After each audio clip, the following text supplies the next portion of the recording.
What does information and communication technology integration in education and training in Africa really mean? 2 years ago, we started doing some work consulting with the Ministries of Education and different development partners and experts within the framework of the ICT task force. And what came out is one that there's more than need to be done, so that there will be shared understanding how ICT can help develop the way education is delivered, so that ministries of education or education systems can better achieve education policies as far as the education sector is concerned. And so while working on this, we came to then the conclusion, in order to achieve this objective, we should start building a consortium of partners, including not only ministries but also development agencies, and also including the private sector and other education experts. So we sat down. Our main partners were AFDB, Intel from the private sector, UNESCO, and that's where the idea started. And when we started doing the analytical work, we required to reach the program, the expected outcomes, etc., then we were joined by OIF, the Organisation Internationale de la Francophonie. So now the consortium is being shaped. So that's how the idea started and how we reached this. There is for now quite a large gap in ICT infrastructure in Africa, though it is rapidly developing. But for now, can technology really be used as an education tool, or is this all just theoretical at this stage? So first of all, when we talk about technology and education, we talk about two sectors. The sector of technology, which is mainly driven by the private sector, very fast-moving, changing, evolving every day. And we have an education sector, rather conservative and quite resistant to change. And this is understood. It's quite the same all over the world. So when we try to bring these two sectors together, what has been done in, we might say, the first phase that education system has been going through is just buying devices, buying technology, and deploying. So that was the first phase. And that phase was not very successful because lots of finances, resources were mobilized, lots of money was spent, but the expected outcome was not there. Then what experts have been saying, and as an outcome of the learned lessons from this first phase, we said we will move from a phase of using technology to a phase of integrating technology. Mainly the difference is in that the first phase, the change and the usage of technology was driven by technologists. So when we entered the second phase, we focused more on educational objectives, pedagogical objectives, and to try to have the technology integrated in the work of teachers, of learning, of teaching, etc., etc. Then the difference is that we focus more on the teacher and on the learner. Doing so, then we, in doing the work either of teaching or of learning, we see if a technology can bring added value.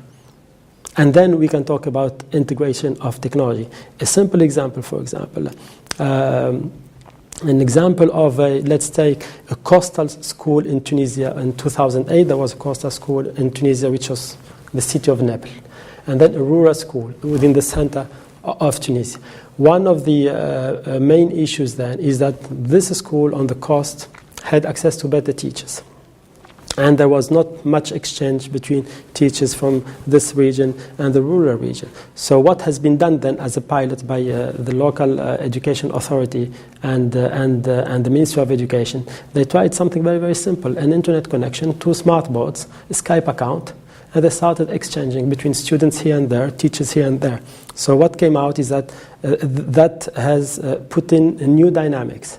Teachers from this rural area, they could learn from teachers on the coast, and vice versa. And also teachers from the rural area and teachers from the coast, they could exchange. And this is not very costly. So here, what we can say is that the technology serves educational and pedagogic objectives, not the contrary, which was mainly what was happening during the first phase of using technology.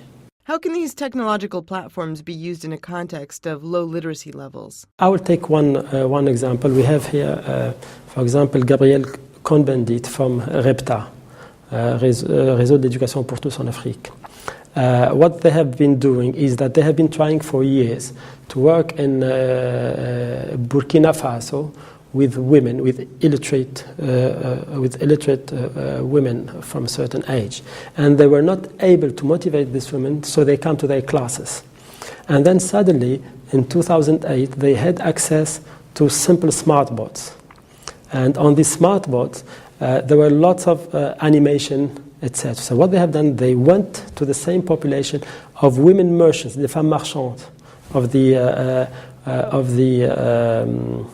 the markets of Ouagadougou, and making the learning process and the teaching methodology more of a game, and making usage of pictures, of films, etc., has attracted these women to their classes. So what has come out is that these merchant women, they learned how to count better, how to read, and according to Cohn-Bendit, but we will hear this, I think, after tomorrow morning, maybe he will give us the result. The ability to read and to calculate has given these women more opportunity to expand their business. So this is a concrete example of how technology, it might make the process more motivating, a little bit smarter maybe. How about in rural areas where connectivity is very slow or even inexistent? I think now 3G is becoming accessible. It's becoming cheaper. There's still lots that need to be done. This is one thing. The other thing, we should not really have to be connected to internet to have access to digital content. We will listen to examples from Senegal, for example, where they have in very far rural areas where there's no access to electricity, or there's no access to the internet. And what they have done, local service with very cheap connectivity, 10, 20 kilometers, and this connectivity leads them to the content that is saved and stored within the local servers, so that they can have access. So there's no really need to be in the internet to have access to digital content. Power sources, we know that they are very, very cheap. I cannot mention brands and companies. We know that there's very, very cheap solutions for this. I was talking one of our partners, Zaki Khoui from Microsoft yesterday, and we mentioned a few of these. It's becoming more. I'm talking about solar-powered devices. They're becoming more and more, economically accessible. These solar-powered devices have to be distributed, but people have to be trained to use them as well. So where do you start off, distribution or training? Let me talk about what I've seen in Burkina Faso a year and a half ago. What they have done, they gave they deployed this in schools. And for example, and they gave lamps to children that they could use at home, so they can make their homework at night. But they kept the charger within the school premises. First, to be better, taken care of, and two, to make sure that the kid, he comes every day back, so he can recharge his battery, so he has access to education, and he takes back the lamp at home. So he can make use this. He can use this for doing his homework, and his family also can, use this. During the night time for family business and homemaking, etc.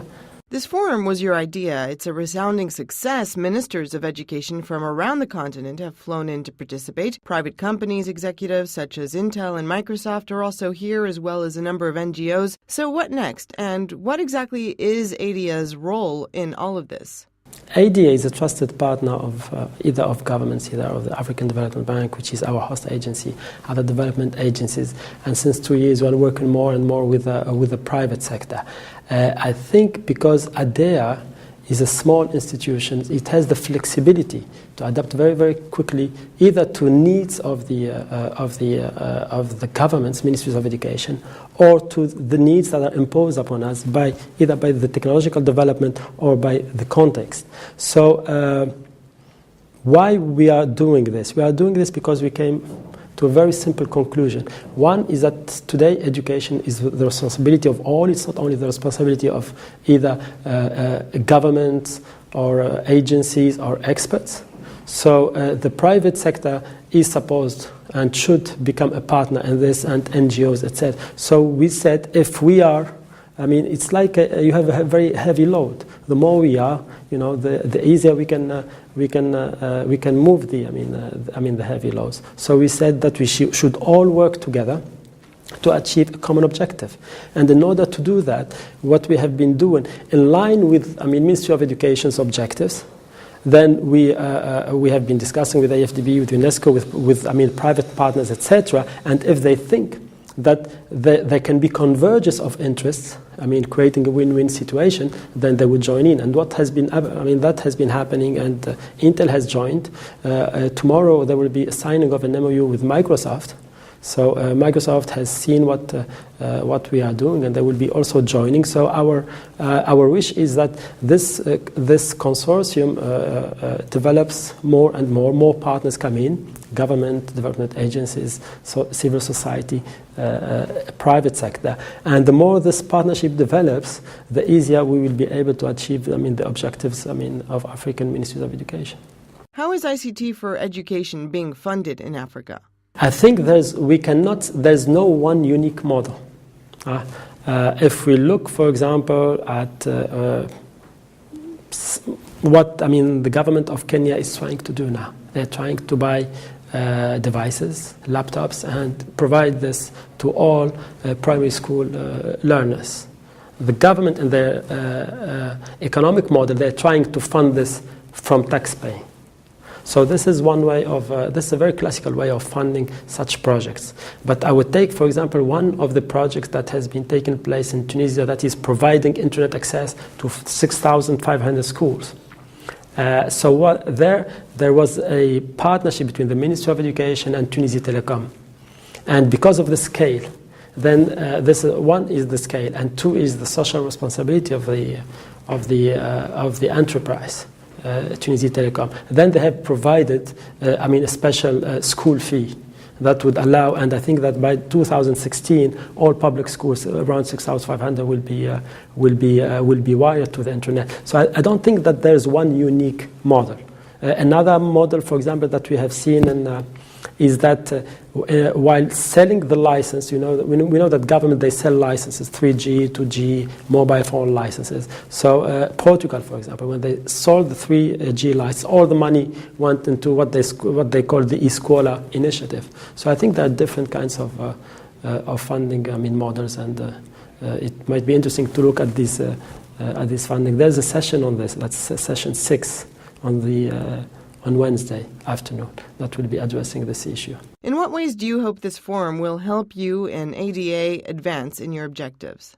What we hope, one, is to build a common understanding of what is ICT integration in education, and the fact that leadership should stay within the profession of education, but that doesn't mean they would monopolize the whole process, but they can only make that happen if they work with other governmental agencies and other partners, either donors, development agencies, and so this is very, very important. Two, the fact that it can only be done within a framework based on partnership. And three, we have seen that many countries have developed policies, strategies, and action plans, and were not able to implement that. So phasing this. I think we should help ministries of education understand that they can't do everything at the same time. Maybe when they write down the policy, the strategy, it's possible. But then when they start thinking about how much this is going to cost, or if they have the capacity, the human capacity to implement it, they can't. So it's important to start thinking in terms of midterm or long term, 5 to 10 years, and try to phase this into maybe 5 or 4 phases, etc. That's very important. Are you overall optimistic about where this is headed? On the long term, yes, on the long term. I think this is a first start. There's lots of work that needs to be done, but yes, I'm kind of optimistic over the very long run.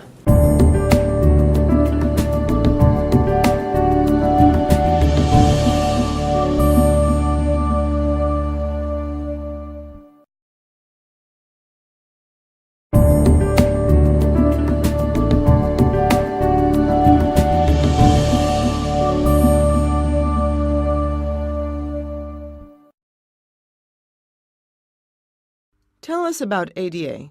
ADEA is a network which brings together all the ministers of education and training in Africa and all the development partners which are supporting the development of education in Africa. We are recognized by the organization, by the AU, as the premier network on education in Africa. And so we carry out a lot of credibility and authority and an authorizing environment. We have traditionally been probably the only body that could bring ministers of education and sometimes ministers of education and finance to look at a topical issue so that they could evolve policies that are appropriate in order to implement specific actions and priorities with regard to that particular action. So the issue of ICT is one that has been exercising our minds for the last 3 or 4 years. And we decided after a meeting on science and technology in March last year, which we co-organized with the African Development Bank, UNESCO, United Nations Economic Commission for Africa, the government of Kenya.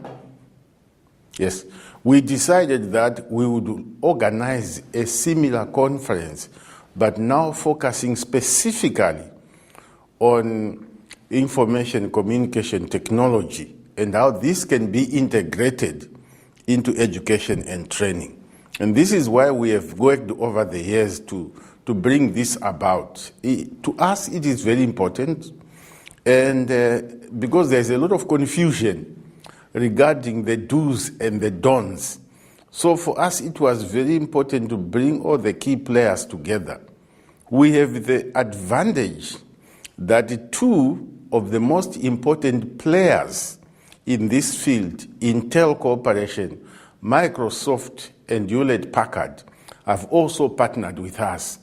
And later on, while we were organizing the conference, a group from China also wanted to join the stable. So we constantly do this we arrange this kind of conferences at ADEA. So it is not surprising that we are organizing it. But it's a very important moment for us to organize this because we are now working very closely with UNESCO, with the African Development Bank, and now with these other development partners.